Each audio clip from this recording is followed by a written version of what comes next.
Welcome to the Hill Special Inauguration Day coverage. I'm Robby Soave. And I'm Judy Kurtz. Now, in just under 3 hours, Trump will be sworn in as the 47th President of the United States. And the soon-to-be president started today at Washington, D.C.'s historic St. John's Church, attending a service with Vice President-elect J.D. Vance, a tradition that started with President Franklin D. Roosevelt. And over the weekend, a winter storm swept into D.C., forcing Trump to move his inauguration indoors to the Capitol Rotunda. And the presidential parade will now be held inside the Capital One Arena, the same place Trump held a victory rally last night, where he touted his election victory and promised a new day for America, one of strength, prosperity, and pride. Let's get right over to Washington correspondent Rashad Hudson at Capitol Hill to set the scene for today's inauguration. Now, Rashad, Trump's inauguration was moved inside after dangerously low temperatures swept into D.C. How cold is it out there, and what's the energy like? Hey, Robby, good morning to you. Right now, it's reading at about 26 degrees, but it feels like 15. Now, I'm a Southerner, so any hint of cold is cold to me, and there's several people who are in town for the inauguration that are from the South, and they were a little surprised with how cold it is here in the nation's capital. We've been up here for about an hour reporting, and we've now started to get some wind, which is making it feel even colder than it really is. Oh, Rashad, you have my sympathies. How is this inauguration going to look different from past inaugurations? It's a remarkable return for President-elect Trump. He left the White House 4 years ago, and he's returning back in a very different way, meaning his inauguration ceremony will be indoors. His first one was outside, but at the last minute on Friday, the inaugural committee, as well as President-elect Trump, moved it indoors because of the concern for the bitterly cold temperatures here in the nation's capital. They wanted everyone to be safe, meaning they didn't want anyone to experience those dangers when it comes to the cold temperatures. So President-elect Trump will be sworn in the Capitol Rotunda. The last time this happened was 40 years ago. It was former President Ronald Reagan's second inauguration where that swearing in took place indoors. They still have a lot of chairs inside, and they're expecting former presidents as well as other dignitaries and lawmakers to be inside to witness this inauguration ceremony. That wind is very nasty, although we did see some people out on my way into the studio today. There were supporters of Trump on the sidewalks. Do we know how many people will be able to attend the indoor parade at Capital One Arena and what that is going to look like, having a parade in an indoor space? Yeah, it's definitely going to be interesting. Something we haven't really seen before, having a parade in an indoor space. Now, Capital One Arena, which is where the Washington Wizards as well as the Capitals hockey team play, it seats about 20,000 people. Now, if this was going to be on the National Mall, there were going to be thousands of more people there to witness this. And over the weekend, we even saw the inauguration committee and those involved taking down the jumbotrons, the stands, meaning they don't expect people to be out on the mall to watch this. That's why a select group of people, no more than 20,000 people, will be inside of the Capital One Arena witnessing the inauguration parade, that indoor parade, which is also scaled down and won't be the massive grand parade that we're used to seeing when it comes to inaugurations. Braving the cold for us. Thank you so much, Rashad Hudson. Again, just hours away now from Trump's inauguration to become the 47th President of the United States. We have the arrival of J.D. Vance and Donald Trump at the White House. As you're seeing there, J.D. Vance and his wife arriving at the White House, shaking hands with the Vice President, Kamala Harris. That's taking place. Now, yesterday at his victory rally, Trump promised sweeping changes on day one. We're going to get to that in just a minute. But we expect Donald Trump coming up just after them right now. A historic moment taking place, obviously something that didn't happen 4 years ago when there was lack of Donald Trump's participation in the day, and also because of the COVID procedures, a lot less of this sort of thing just taking place. Judy? Yeah, certainly all smiles today after a very contentious, heated political fight, campaign there. And you see Vice President Harris now walking in with Her successor, J.D. Vance, and his wife, Usha Vance, waiting now on the arrival of President-elect Trump to the White House. It's so interesting to see, because we just had Jimmy Carter's funeral where there were so many, interactions of all these prominent political figures, presidents, central characters in the political drama of American life who you don't often see in the same place, and that, they were all there, the Clintons, the Obamas, the Bushes, Trump, Kamala, Biden, and now we again, just a week later, we're going to see Biden and Trump together, maybe for the last time that's going to occur possibly for years. Yeah, it's just fascinating to see these interactions, these small moments at these types of political events, and just seeing, smiles on their faces. Who knows what they're thinking inside as, Vice President Harris is shaking the hand of Vice President-elect J.D. Vance. To be a successful political figure, though, you have to, be able to, whatever you're feeling on the inside about the other person, you have to manifest the positive vibes and the continuation of government and the civil tone, I think. And all these people on both sides are very good at doing that. Yes, the art of the fake, if you will. Exactly. Well, right. let's bring in the Hill's White House reporter, Brett Samuels. Thanks so much for joining us. What are you seeing out there? How do you think Trump feels about moving the inauguration? Yeah, morning, guys. Well, I think, on the one hand, we know Donald Trump. We know he cares a lot about crowd size, about television ratings, about sort of how he's perceived. I think, certainly I think there was some sort of disappointment on his part that these proceedings were moved inside, that he's not going to have sort of the tens of thousands of people gathered on the National Mall as sort of a nod to his popular vote victory and what he has called a historic victory in November. But that being said, he and his team seem to be taking it in stride. Obviously they're trying to pack in as many dignitaries as they can into the Capitol for his speech and for his swearing in. And then he is going to head over to Capital One Arena where, as we heard, about 20,000 people at most will be able to get into that arena to witness the parade.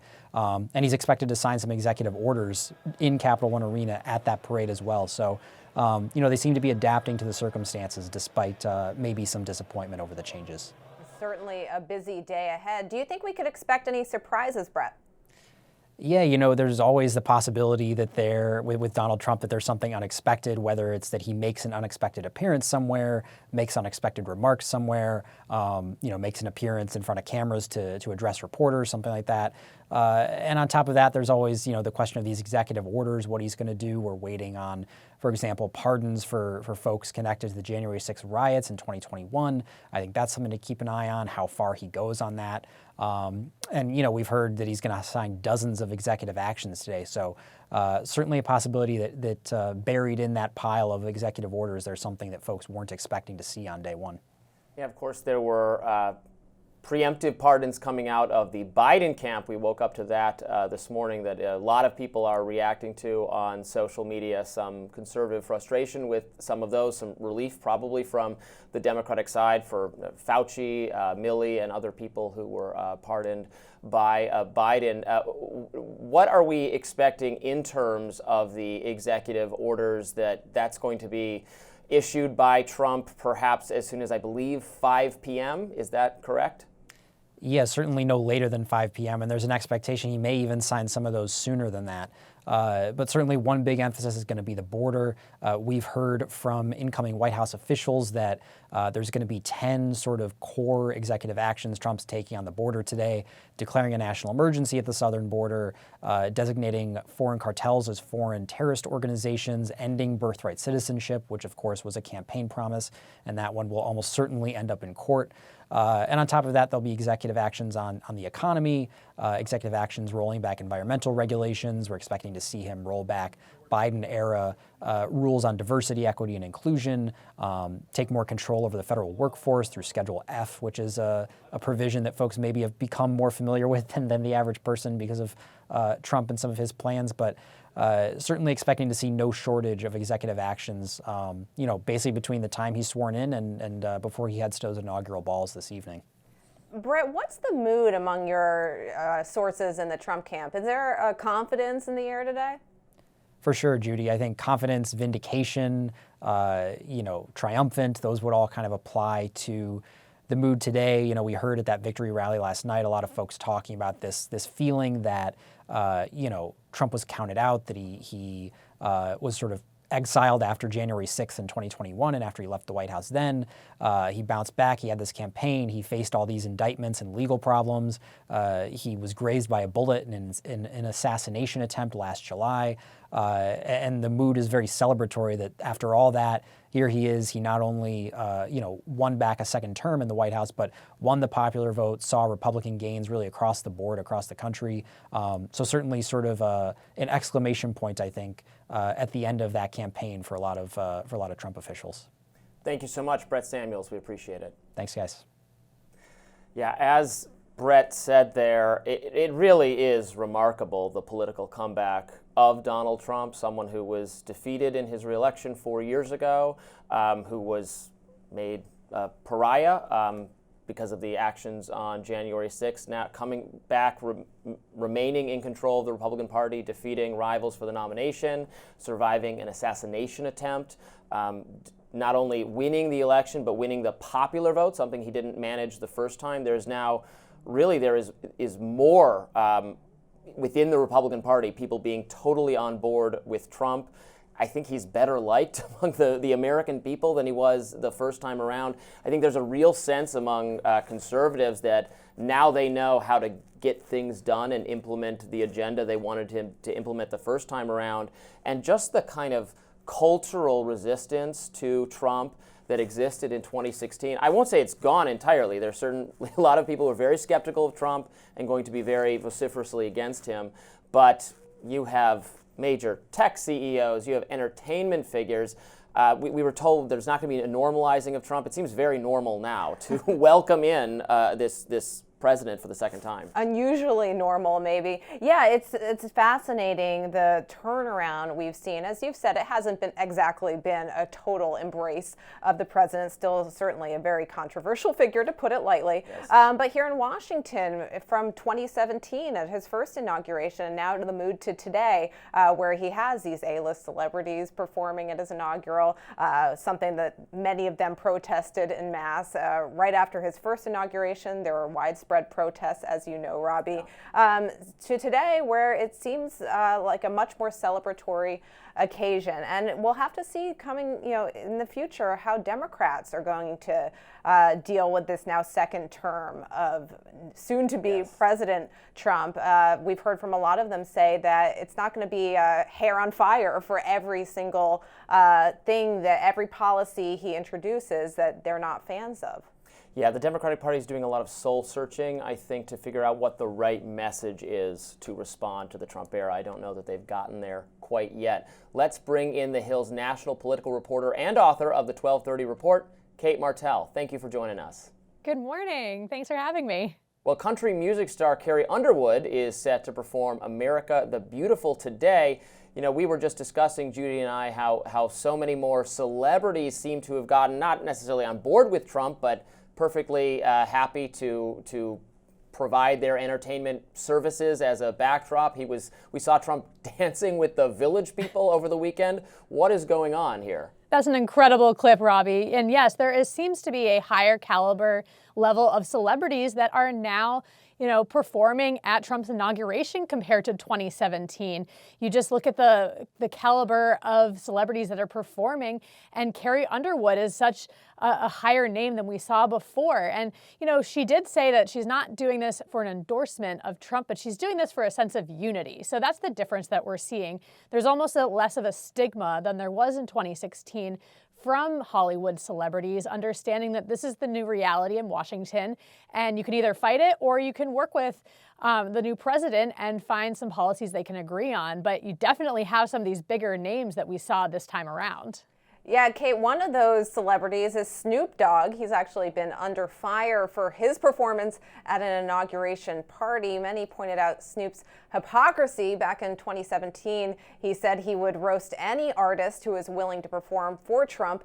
at his inauguration. So, Kate, what changed? It's a good question, Judy. And I think what changed is, we saw this past year that Trump won the Electoral College vote soundly, and he won the popular vote, that we are looking at a different America than we saw in 2017.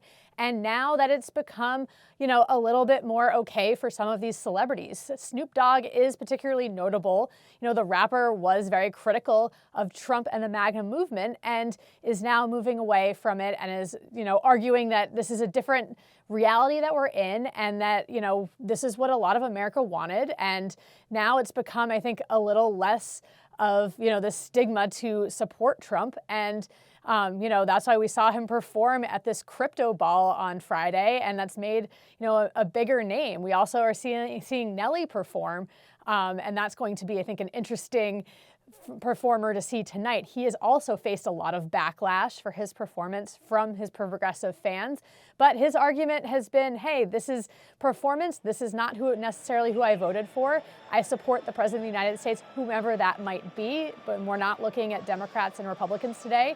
Today is a day of pomp, circumstance, and ceremony, and this is, coming together for the country.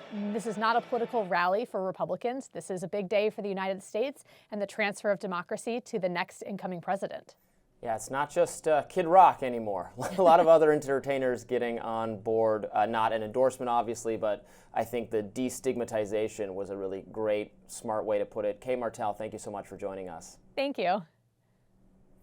It's really not just, the entertainment world. I mentioned this earlier, but so many major tech figures are here for the inauguration, also donated to the inaugural fund. Mark Zuckerberg, Jeff Bezos, the president of TikTok has a kind of special relationship with Donald Trump at the moment. TikTok obviously briefly going dark over the weekend and then coming back with a thank you, President Trump message. It's fascinating. It's absolutely fascinating. And, Mark Zuckerberg and Elon Musk originally were supposed to be on the dais up with the Trump family and Trump cabinet officials. It's unclear if that's going to be the case now that the ceremony for the inauguration has been moved indoors, but just goes to show what an intimate relationship they enjoy with Trump at this moment. And it's certainly a relationship that he's not necessarily used to. He said the, embrace of these celebrities, these tech types, he said, everyone wants to be my friend. And that's not a position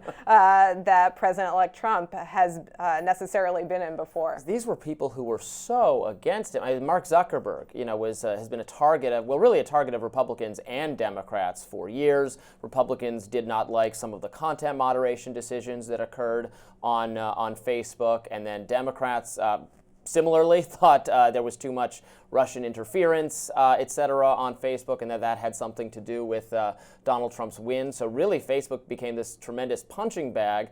And now you had Zuckerberg, saying just last week that basically he doesn't agree with any of the content moderation decisions that the Biden White House encouraged Facebook to make. He had dinner with Trump at Mar-a-Lago. It really is a different environment coming down this time. Absolutely. But what is unclear is if a lot of these, tech leaders, are they holding their nose and shaking Right. Donald Trump's hand, or are they really on board with the new Trump administration? And, is this a transactional relationship or is it legit? Yeah, we're certainly going to see that. I going back to the moving the events indoors, it seems like a good idea to me. We didn't want to have another William Henry Harrison situation. This is something everybody learns in their American history, textbook in the 6th grade, that our shortest termed president, our initially oldest president, I think, 1840, passes away sadly after only 1 month in office after giving this very long speech in utterly freezing cold weather.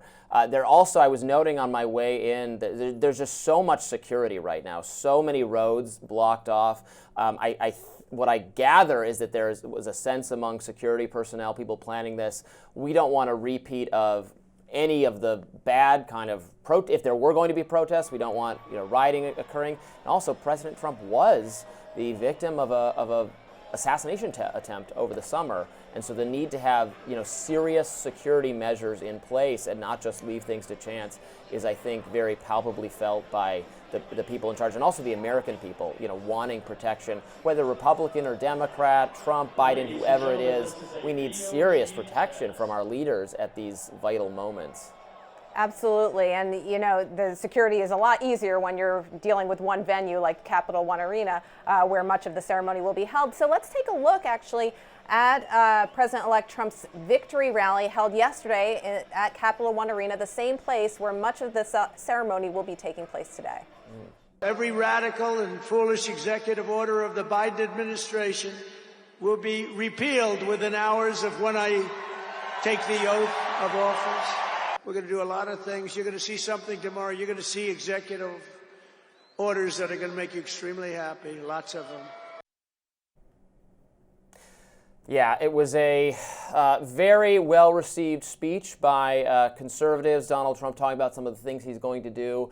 I think it's no mystery. He ran very concretely on agenda of changing the immigration policies of the country. There is, I would argue, a broad mandate to do so. He made it clear that he wanted to reduce illegal immigration, do at least some level of deportations. I think there's going to be an argument about how vast that gets. Start with people who have committed otherwise violent crimes. There, I think, is clearly a mandate to do something about the crime component, but we'll have to see, what it looks like and how much it costs and how enforcement works. But clearly, he discussed doing executive orders that roll back the previous executive orders, right? This is now a norm in American politics. You come in, you reverse everything your successor did, or your predecessor did, rather, because we've not really had the situation where the incoming person is from the same party. That hasn't happened, I think, in almost my entire lifetime now. We have to go back to Bush taking over from Reagan, right, to find an example of that. Yeah, let's bring in the Hill's senior editor, Jesse Burns. I think he should weigh in on this. Jesse, tell us about today. What are you expecting in terms of what President-elect Trump is going to be saying today based on his speech yesterday at the victory rally? Yeah, well, certainly we're comparing this to 4 years ago when we had a very dark kind of inaugural address from the former president and President-elect Trump. And so, comparing his speech today, I think it's likely going to be a little bit more optimistic in the sense of, going into this, he has much of his cabinet ready to go. It seems like they're all going to get confirmed at the moment, and he is planning this flurry of executive action of 100+ orders that he hopes to unilaterally sign starting today. And so I think the fact that you have this, really diverse cabinet, you have unified control of government, these were things that he had in his first term. But first term Trump, he didn't really know, he had never held elected office before. The trappings of the presidency are very much overwhelming to, I think, even people who are career politicians.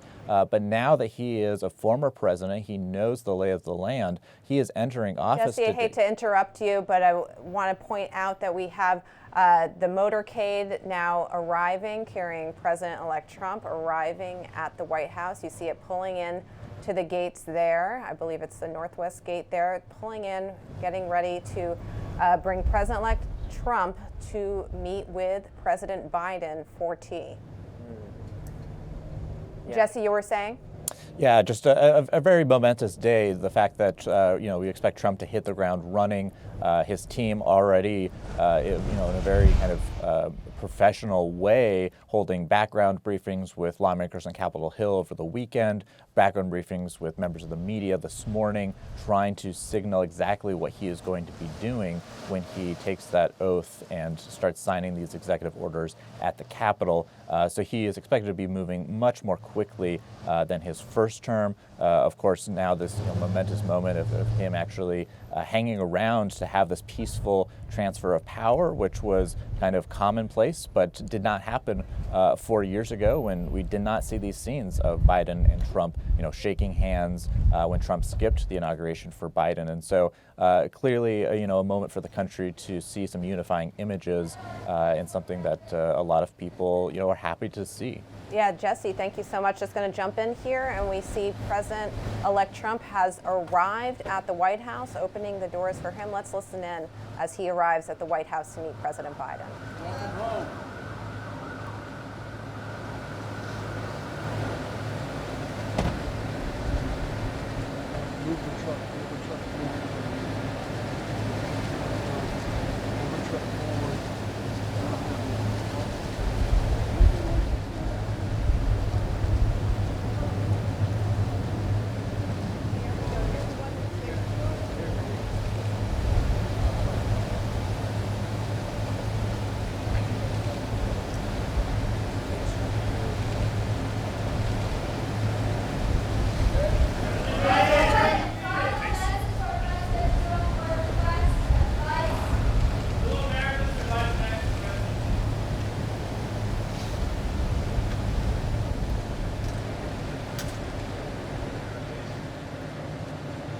There it is, two presidents, Donald Trump and Joe Biden, heading in for tea. Stick around, we will be live all day with more special coverage of this Inauguration Day for Donald Trump.